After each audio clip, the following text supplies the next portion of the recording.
अम्मा बाद औज़ु बिल्लाहि मिनश शैतानिर रजीम बिस्मिल्लाहिर रहमानिर रहीम लक़द काना लकुम फ़ी रसूलिल्लाहि उस्वतुन हसना क़ाला नबी सल्लल्लाहु अलैहि वसल्लम निकाहु निस्फ़ुल ईमान सदक़ल्लाहु व सदक़न नबी सल्लल्लाहु अलैहि वसल्लम। आइए हमारा इंतहाई खुशूस व मोहब्बत के साथ गुंबद ख़ज़रा के मकीन अमानत इलाही के अमीन अली सुब्बीन रहमतुल लिल आलमीन रब के हबीब कायनात के तबीब सारे मुसलमानों की जान से करीब हुज़ूर रहमत आलम नूर मुजस्सम सल्लल्लाहु अलैहि वसल्लम के दरबार गुहरबार में दरूद पाक की झूमती जालियां नज़र कर लें। नवाज़ से पढ़े अल्लाहुम्मा सल्ली अला सय्यिदना व शफीना व नबीना मौलाना मुहम्मद बारिक वसल्लम सल्लल्लाहु अलैहि वसल्लम या रसूलुल्लाह सल्लल्लाहु तआला अलैहि वसल्लम। नजर आती है गुलशन में हवा नासाज़गार अपनी गुले बागे खलीली भेज दे बादे बहार अपनी उठ है उम्मत के वाली कुफ्र धमकाता है ईमा को अली को हुक्म दे लेकर चले आए ज़ुल्फ़िकार अपनी तरीक़े मुस्तफ़ा का छोड़ना है वजह बर्बादी इसी से कौम दुनिया में हुई है बेक़रार अपनी। अरे हमें करनी है शहंशाह वफ़ा की रज़ा जुई वो अपने हो गए तो रहमते परवरदिगार अपनी। हज़रात शैतान तलक अब तक मद्दहाने सब देखने को मिला है और सल्लल्लाहु अज़ीज़ साहब हसनैन साहब बड़ी जानियाँ बड़ी मेहनतें कर रहे थे। सबसे मौजूद हज़रत हाफ़िज़ क़ारी आवाला साहब की शादी है, खुशियों के दिन है। अल्लाह की बारगाह में हम सारे लोग मिलकर के दुआ करें कि मौला इस शादी को खाना आबादी बना दे, मौला इस शादी के हर काम को बखूबी अंजाम तक पहुंचा दे। कल जितनी खुशी बाबू आपको मिलने वाली है मौला पूरी जिंदगी ऐसी खुशी अता फरमा। हज़रात इस हवाले से आपने सारंग शमशी के सारी खूबसूरत आवाज़ें आपने सुनी है। अब मज़ीद गुंजाइश नहीं कि कुछ लंबी गुफ्तगू की जाए, इसलिए मैं थोड़ा सा वक्त आपका ले रहा हूँ और मैं चाहूँगा कुछ हमारी बातें आपके ज़हन के खानों में आए, इसलिए ज़रा तवज्जो के साथ हमारी बातों को सुनिएगा। मैं ज़्यादा वक्त लेने का आदी भी नहीं हूँ और ज़्यादा वक्त लूँगा भी नहीं, इसलिए जितना आपने सुन लिया है आइए थोड़ी सी बातें हमारी समाज कर लीजिए। देखिए परवरदिगार आलम की फैली हुई सुन्नत आपके सामने मैं रहा हूँ। अल्लाह तबारक व तआला ने इंसान को पैदा करने से पहले इंसान को जितनी चीजों की जरूरत थी अल्लाह ने पहले मुहैया कर दिया। इंसान को खड़े होने के लिए जमीन की जरूरत थी तो पैरों के नीचे बिछा दिया। इंसान को एक शामियाने की जरूरत थी तो आसमान का लाजवाब शामियाना हमारे सरों के ऊपर तान दिया। इंसान को खाने पीने की जरूरत थी तो के हजारों सामान इसी जमीन के तहों में उसने रख दिया। इंसान काश्तकारी करे, मेहनत करे, गल्ला पैदा करे और अपने पेट को भर सके। उसके बाद इंसान को पानी की जरूरत थी तो अल्लाह ताला ने पानी का समंदर भी इसी जमीन के तहों में रख दिया। इंसान चंद घंटा मेहनत करे और पानी निकाल कर अपने प्यास को बुझाए। लेकिन एक चीज ऐसी थी जिसकी जरूरत पानी से ज्यादा थी, उसकी जरूरत खाने से ज्यादा थी, वो चीज हवा थी। इसलिए कि पानी के बगैर 2-4 घंटा क्या दिन भर हम जिंदा रह सकते हैं, कई दिन तक जिंदा रह सकते हैं। खाने के बगैर कई दिन तक जिंदा रह सकते हैं, लेकिन हवा के बगैर हम एक लम्हा भी जिंदा नहीं रह सकते। तो अल्लाह तबारक तआला ने हवा को चंद फीट के फासले पर पैदा नहीं किया, चंद गज की दूरी पे नहीं बनाया, हमारे पैरों के नीचे नहीं बिछाया कि हमको सांस लेने के लिए अपनी नाक को पैरों के नीचे रगड़ना पड़े या चंद फीट के फासले पर हमें जाना पड़े। कि अल्लाह तबारक तआला ने हवा को हमारे नाक के नक्शीले से ज्यादा करीब कर दिया कि जब भी हमारा निज़ाम तनफ्फुस हवा की जरूरत महसूस करे हम सांस लें और हवा हमारी जिंदगी फराहम करती हुई नजर आए। रात कहना चाहूंगा इंसानी जिंदगी के लिए हवा की जरूरत थी तो नाक से ज्यादा करीब कर दिया और ईमानी जिंदगी के लिए नबी की जरूरत थी तो जान से ज्यादा करीब कर दिया।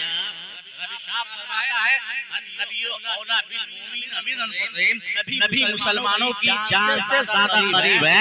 अब यही जुमला अगर मैं पलट दूं तो मैं कहूं इंसानी जिंदगी से अगर हवा दूर हो जाए तो इंसान बेजान हो जाता है, और ईमानी जिंदगी से नबी दूर हो जाए तो इंसान बेईमान हो जाता है।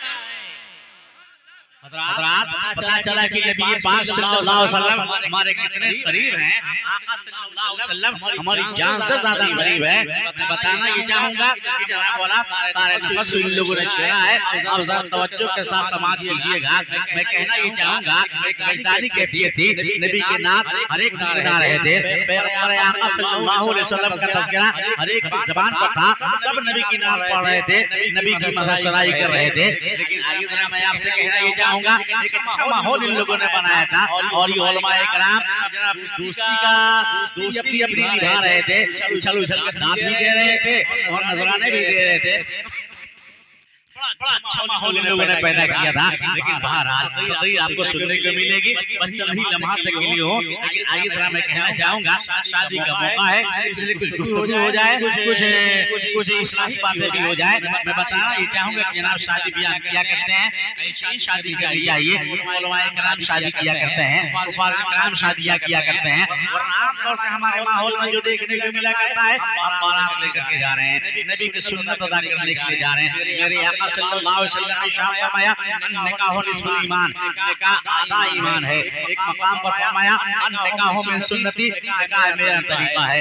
वमन रागिबा अन सुन्नती, जो मेरे तरीके की खिलाफ वर्जी करता है फलैसा मिन्नी, वो हमारा नहीं है। आइए जरा मैं कहना ये चाहूंगा लोग आजकल हमारे माहौल माशरे में जो शादियां हो रही हैं वो जरा देखिएगा। हम नबी की सुन्नत अदा करने के लिए जा रहे हैं, नबी का तरीका अपनाने के लिए जा रहे हैं। आप जानते हैं सुन्नत किसे कहा जाता है, सुन्नत का मर्तबा क्या होता है, सुन्नत का मकाम क्या हुआ करता है। आका सल्लल्लाहु अलैहि वसल्लम ने इरशाद फरमाया जिसने मेरी एक सुन्नत को जिंदा किया वो 60 शहीदों का सवाब पाता है। हमारी तरह कहना चाहूंगा कि सुन्नतों को तो हम लोग कर दिया करते हैं, हम ये समझते हैं कि इसकी हैसियत क्या है माज़अल्लाह। लेकिन मैं बताना चाहूंगा कि वाला आप सुन्नत देखिए, जनाब छोटी छोटी नबी की सुन्नत पे अमल करेंगे बड़े बड़े सवाब के हकदार बन जाएंगे। एक बात मैं आप बताना चाहूंगा, प्यास सबको लगती है, प्यास बुझानी होती है, पानी पिया करते हैं, हर एक की जरूरत है, हम लोग पानी पिया करते हैं। लेकिन कैसे पिया करते हैं, पानी हमने ले लिया है, हम खड़े हो गए हैं, गटागट हमने पानी पी लिया है, प्लेटा क्या कहते हैं कटोरा और प्याला आपने रख दिया है और फिर चल दिए हैं। जरा सा तरीका हम बदल दें, कितने सवाब के हकदार बन जाएंगे। आइए जरा मैं कहना चाहूंगा हमको पानी पीना है, अब एक गिलास पानी हमको पीना है, हम दाहिने हाथ में पानी ले लें, उसके बाद बैठ जाएं। ये जनाब बोला दाहिने हाथ में गिलास लेना एक सुन्नत है, बैठ जाना ये दूसरी सुन्नत है। आज ये है कि बिस्मिल्लाह हमने पढ़ लिया, ये तीसरी सुन्नत है, 3 घोंट में हमने पानी लिया ये चौथी सुन्नत है, देख कर हमने पानी लिया ये 5वीं सुन्नत है। उसके बाद अल्हम्दुलिल्लाह हमने कहा ये 6वीं एक गिलास पानी पी रहे हैं और नबी की 6 सुन्नतें अदा हो रही हैं। इसमें सवाब के हकदार बन रहे हैं। लेकिन हालत ये हुआ करती है कि हमको प्यास बुझानी है, चाहे जैसे हम पी लिया करें, कोई फर्क नहीं पड़ा करता है। लेकिन आइए जरा नबी का तरीका हमने अपना लिया, जनाब कितने सवाब के हकदार बन जाया करते हैं।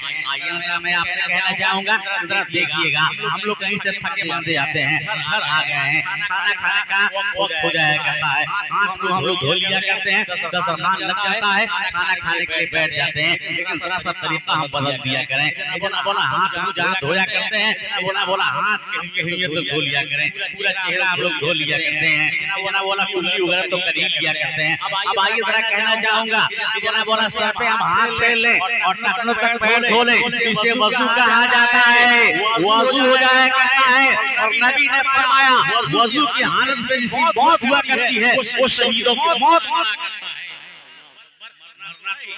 आज मैं क्या कल मारे जनाब बोला ऐसी हालत में अगर मौत आ रही है हम शहीदों की मौत मर रहे हैं, हम शहीदों का सवाब पा रहे हैं। मैं कहना ये चाहूंगा कि ये छोटी-छोटी बातें हम तसव्वुर करते हैं और समझते हैं इससे क्या होने वाला है, लेकिन बहुत बड़े सवाब के हकदार हो जाया करते हैं। लेकिन मैं बताना चाहूंगा शादी नबी की सुन्नत है, हम लोग अदा करने के लिए जा रहे हैं, कैसे अदा करने के लिए जा रहे हैं, हमारी कौम ये शादी करने के लिए जा रही है। अब देखिएगा बारात निकल रही है, आगे आगे ऑर्केस्ट्रा निकल रहा है, जनाब लौंडों के नाच निकल रहा है, आतिशबाजी होते निकल रही है। हाल ये कि हम नबी की सुन्नत अदा करने जा रहे हैं और हाल ये कि जनाब वाला ऑर्केस्ट्रा के साथ जाया करते हैं, बैंड पार्टी के साथ जाया करते हैं, आतिशबाजी के साथ जाया करते हैं। ये नबी की सुन्नत अदा करने के लिए हमारी कौम जा रही है, ये नबी का तरीका अपनाने के लिए हमारी कौम जा रही है, ये बैंड पार्टी के साथ जा रही है, ऑर्केस्ट्रा के साथ जा रही है, आतिशबाजी करते हुए जाती है।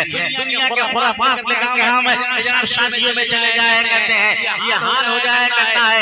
मैं कहना चाहूंगा कि लोगों, अरे नबी की सुन्नत अदा करने गए हो तो नबी का तरीका लेके क्यों नहीं गए, पैगंबर के तरीका पर लेके गए हो।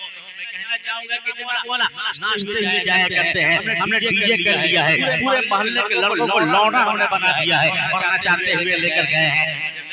लड़की आया करती है हमारे घर पे और जब उसके बाद अपना काम शुरू करती है तो पूरे घर को नचाया करती है, तब मुफ्ती साहब के पास जाया करते हैं, मुफ्ती साहब हर चीज को हम लेकर के आए हैं, पूरा घर नचा रही है, क्या किया जाए। मुफ्ती साहब कहेंगे पूरा इलाका नचाते हुए क्यों लेकर गया है, अब तो आकर के तेरे घर ही को वाला है, नचाते हुए लेकर गए थे, नाच नहीं देखोगे, तेरे घर में भी तो वही आएगी, पूरे घर को नचाती रहेगी। इसलिए जनाब बोला इससे महफूज रहना है, इससे बचना है, वही तरीका अपनाओ जो मेरे नबी ने तरीका दिया है, वही तरीका अपनाओ जो मुस्तफा ने रास्ता दिखाया है, उसी डगर पे चलो जिस डगर पर मुस्तफा ने चलाया है।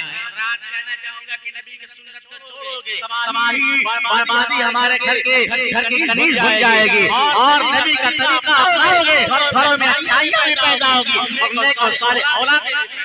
नारे तकबीर, नारे रिसालत, मज़हबे इस्लाम, नारे रिसालत।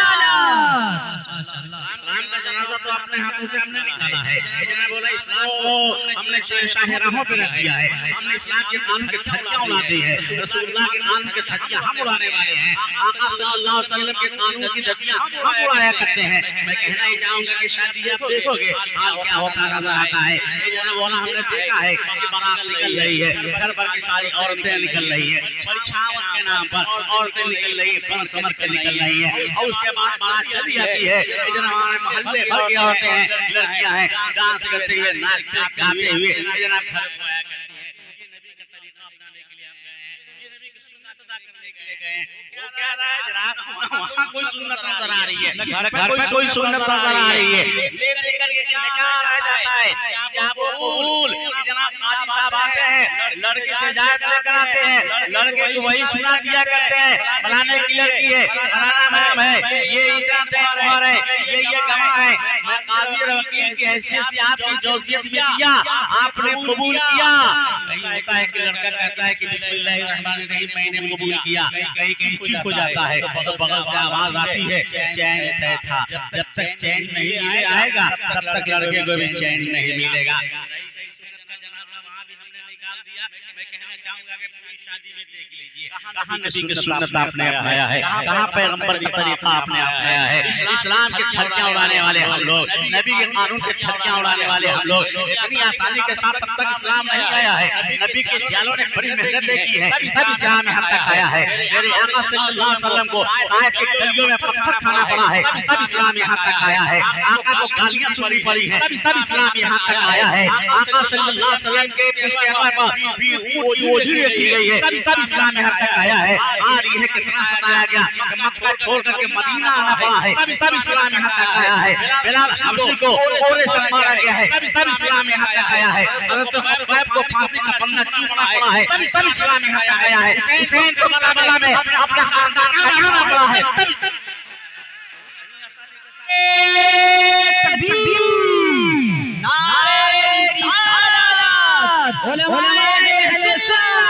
जश्न शादी की आबादी, नारे तकबीर, नारे रिसालत।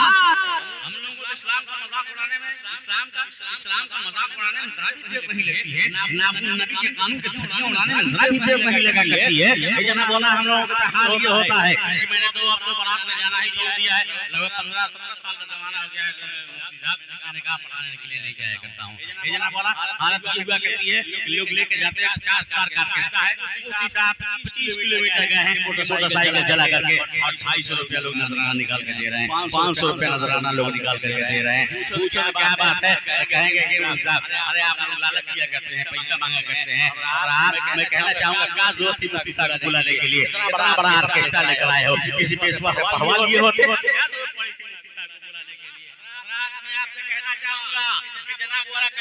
लाखों रुपया हमने शादी में खर्चा कर दिया और शादी में खर्चा कितना हुआ? 500 रुपया। काजी साहब निकाह ना पढ़ाए तो शादी नहीं हुई, और वही पढ़ाए 500 रुपया आपने नजराना दिया है, तो उसकी शादी में 500 रुपया खर्चा हुआ है। लोग गिना दिया करते हैं, अपने अमल का खराफात हमने किया, ये किया, वो किया, फलाना किया, धमाका किया, ये सब करते नजर आते हैं। और आप, मैं कहना चाहूंगा कि नबी की सुन्नत का मजाक ने कैसे उड़ाया है। मजाक को देखना मुसलमानों की शादियों में देखिएगा, जो लोग अमीर होते हैं, जिनके पास पैसा होता है, जिनके पास सरबत होती है, ये जना बोला माली होता है कि वलीमा की दावत होती है। आप भी गए होंगे, आपने देखा होगा वलीमा की दावत हुआ करती है, सारे गेस्टों को बुलाया जाता है, मेहमानों को बुलाया जाता है, एक मैरिज हॉल को सजाया जाता है, खाना उसी में बनाया जाता है, वापसी का मुझे लगा दिया जाता है। आप जाइए खाना खाने के लिए, आलिए कि वहाँ प्लेट रखी है, आप उठा लीजिए और वहाँ से जाइए, वहाँ सलाद है, वहाँ चावल है, वहाँ रोटी है, वहाँ दाल है, वहाँ सालन है, वहाँ गोश्त है। आप पूरे प्लेट को भरीजिए और उसके बाद हाल ये है कि पूरे कैंपस में घोड़ा और गाधा की तरह घूम घूम कर खाते रहिए। ये नबी का तरीका है, ये पैगंबर की सुन्नत है, या सल्लल्लाहु अलैहि वसल्लम का तरीका है। और आप, मैं कहना चाहूंगा नबी के तरीके का मजाक किसने उड़ाया, इस्लाम के कानून की धज्जियां किसने उड़ाई है, रसूलुल्लाह के निजाम से खिलवाड़ कौन कर रहा है।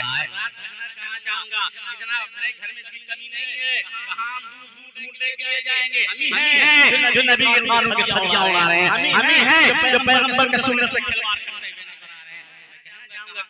मैं आपको बताता चलूं जनाब, ये कौम क्या करती हुई नजर आ रही है, क्या कहती हुई नजर आ रही है, ये बताने की हमको जरूरत नहीं है। इस तरह मैं बताना चाहूंगा, इस्लाम इतनी आसानी के साथ नहीं आया है, बड़ी कठिनाइयों के बाद इस्लाम यहाँ तक पहुंचा है। साहबे किराम ने फांसी का फंदा चूमा है, सब इस्लाम यहाँ तक आया है।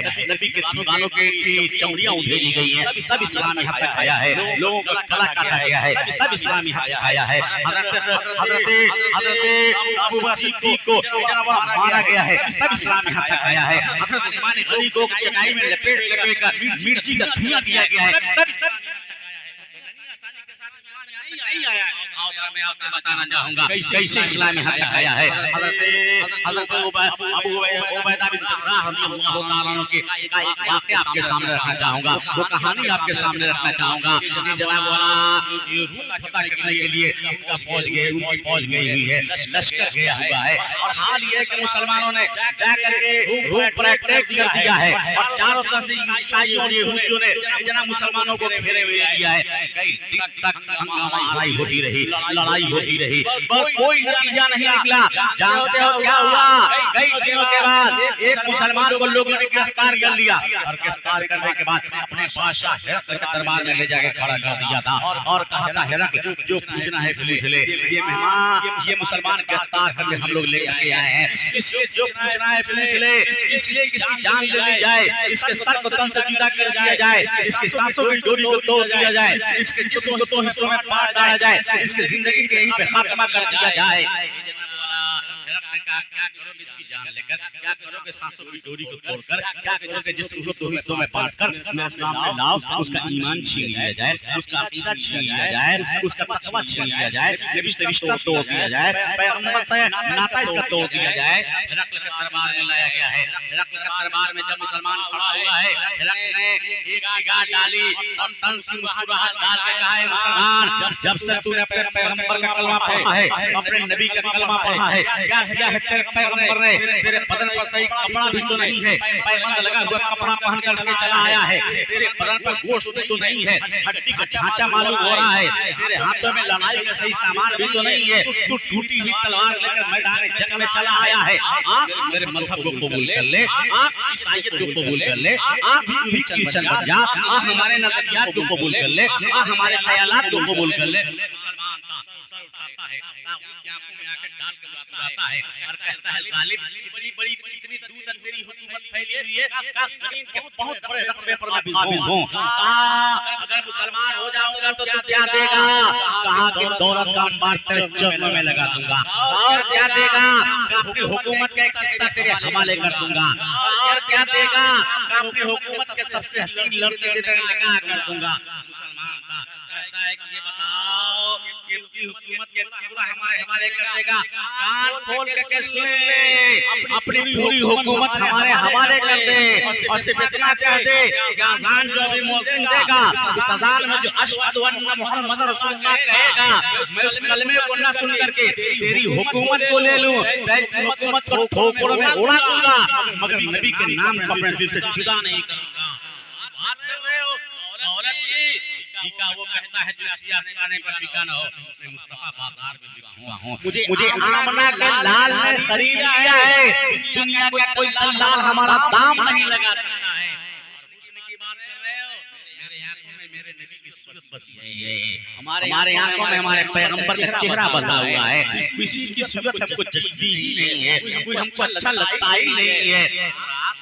सुनता है तो कहता है ले जाओ इसे जेल में डाल दो, कभी कभी पानी दे देना, चंद दिनों में इसका सारा नशा ही उतर जाएगा, सारा नशा ही हरण हो जाएगा। इसे जेल के हवाले कर दिया जाता है, जेल में डाल दिया जाता है।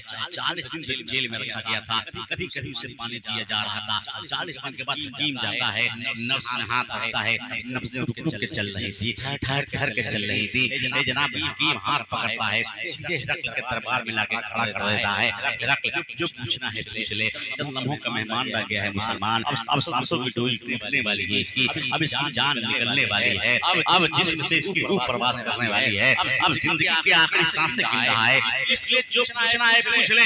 जानते हो क्या किया था हिरकल ने? उसके सामने खिंजीर का गोश्त और शराब रख दिया था और कहा था हिरकल, कहा था मुसलमान, ये देख दोनों चीजें तेरे मजहब में हराम हैं, तेरे पैगंबर ने हराम कहा है, लेकिन हाँ तेरे पैगंबर ने इजाजत दिया है जब इस्रार का आलम आ जाए, जान जाने वाली हो तो हराम चीजें भी हलाल हो जाती हैं। इतने मकदार में इंसान खा सकता है जितने में उसकी जान बच जाए, उस वक्त दोनों चीजें तेरे लिए हलाल हो गई हैं। खा ले और अपनी जान को बचा ले। है, ताबूत की आंखों में आकर फिर डालता है और मुस्कुरा के कहता है जालिम, इस रास्ते का मैं अकेला मुसाफिर होता तो खा भी लेता, लेकिन मुझ जैसे लाखों इंसान इस रास्ते के मुसाफिर हैं। खा लूंगा, जान तो बच जाएगी, लेकिन तेरे किब्र को तकलीफ मिल जाएगी। खा लूंगा, जान तो बच जाएगी, लेकिन तेरे घमंड को कुव्वत मिल जाएगी। और तू कहेगा जो मुसलमान हालत इख्तियार में हराम नहीं खाया था, वो हालत इख्तियार में हराम खा के मरा है। जालिम, कान खोल के सुन ले, फांसी का फंदा चूमना गवारा है, मगर नबी के कानून को तोड़ना हमें गवारा है।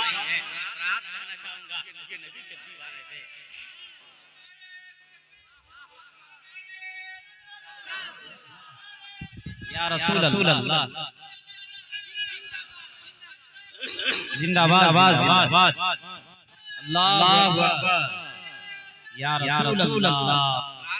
मैं आपसे कहना ये चाहूंगा, ये कौन लोग थे? फांसी के फंदे को चूमना गवारा है, मगर हराम को हाथ लगाना गवारा नहीं किया है। रात में कहना चाहूंगा, हम कैसे लोग हैं कि शराब करते हमारी वजह से आबाद है, जुए करते हमसे आबाद है, ये जनाब वाला क्या करते हैं ऑर्केस्ट्रा की महफिलें हमसे आबाद है, दुनिया भर के सारे खुराफात हम करते हुए नजर आते हैं। ये वो लोग थे जो नबी के कानून को तोड़ना गवारा नहीं किया, जान देना गवारा किया है, नबी के कानून तोड़ना गवारा नहीं किया। और हमें शादी करने गए कहते हैं, नबी के सारे कानून की धज्जियां उड़ाते हुए हम बारात में जाया करते हैं। हम लोगों को बड़ा भी शर्म नहीं आया करती है, अपने आप को हम मुसलमान कहा करते हैं। हम लोग कैसे मुसलमान हैं? बात बता के दोस्तों में समेट दूं, ज्यादा हो गया है, कहीं मौका मिलेगा तो इंशाअल्लाह मैं जरूर करूंगा। बात है कि हाल ही एक मुसलमान गया था एक गुरुद्वारा घूमने के लिए, गुरुद्वारा के सीढ़ियों पर गया तो अपने जूते को निकाल करके अंदर जाना चाहा, लेकिन सोच रहा था कि मैं अपना जूता कहाँ रखूं। ये जनाब बोला, इतने में हाल ये हो कि मुहाफिज आया और आने के बाद पूछा क्या सोच रहे हो? सोच रहा हूँ अपना जूता मैं कहाँ रखूं। तो जानते हो उस गुरुद्वारे के मुहाफिज ने क्या जुमला कहा था? उसने कहा था, सुनो ये गुरुद्वारा है, मुसलमानों की मस्जिद नहीं है। जहाँ चाहो अपना जूता रख दो, जितनी देर चाहो घूमो फिरो, वापस आओगे तो अपने सामान को वहीं पाओगे जहाँ तुमने रखा। मैं कहना चाहूँगा कि जुमला इतना बोला कि हम लोगों को सुनने को मिल रहा है। ये लोग कैसे कैसे नजर आते हैं, ये किरदार ही हमारा ऐसा है, अखलाक ही हमारा ऐसा है। आप जाइए सब मस्जिदों में, जुमा के दिन किसी न किसी के जूता कोई बदल के लेकर चला ही जाया करता है, ये हाल हो जाया करता है। मैं कहना चाहूँगा कि जनाब हमारी चोरी चमारी से जब हमारा घर महफूज नहीं है, जनाब बोला और मकामात क्या महफूज होंगे। ये काम हम लोग करते नजर आते हैं, बुराइयों के अड्डे पर हम लोग, बेहयाइयों के अड्डे पे हम लोग, जनाब बोला हर बुरे काम में हम लोग नजर आया करते हैं। बताऊं कि जिन दिनों मुंबई रहा करता था, जनाब 2000 से पहले की मैं बात रहा हूँ कि जुहू पे रहा करता था, जुहू पर एक बियर बार था, जिस पर पर देकर किराया 2000 रुपया, यानी 60,000 रुपया मंथली वो किराया दिया करता था। आप अंदाजा लगा सकते हैं कि जनाब वो अपने नौकर चाकर का पगार कितना देता होगा, अपना मेंटेनेंस कैसे करता होगा, हाल ये है कि उसका बियर बार कैसे चलता होगा, कितनी उसकी आमदनी थी। पर डे सारा खर्चा छांटने के बाद 2000 रुपया किराया भी दे दिया करता था। लेकिन जब रमजान का महीना आता था, उसके पास इतने पैसे नहीं होते थे कि बिजली के बिल दे सके। बिजली की बिल देने के मामले पर जाया करते थे। मैं पूछना चाहूंगा उसमें कौन सी कौम जाती थी, उसमें कौन से लोग जाया करते थे। बात कहने की है कि जनाब एक महीने के लिए मुसलमान अगर बुराइयों के अड्डे से अपने कदम को रोक लिया करता था तो बिजली के बिल देने के मामले पर जाया करते थे। मैं कहता हूँ ये मुसलमान अगर बुराइयों के अड्डे से सालों भर के लिए अपने कदम को रोक ले, मेरा दावा है हिंदुस्तान नहीं दुनिया के सारे बुराइयों के अड्डे बंद हो जाएंगे। बेहयाइयों के अड्डे पर ये नजर आया करते हैं। एक शादी भी हम करने जाते हैं तो जनाब दुनिया के खुराफात लेकर जाया करते हैं। इससे बात आ जाओ, नबी के तरीका अपनाओ, पैगंबर की सुन्नत अपनाओ, दुनिया भी समझ जाएगी, आखिरत भी समझ जाएगी। ज़्यादा हो रहा है, इसलिए इंशाअल्लाह फिर कभी मौका मिलेगा, गुफ्तगू होगी। वमा अलैना इल्लल बलाग। अस्सलामु अलैकुम व रहमतुल्लाहि व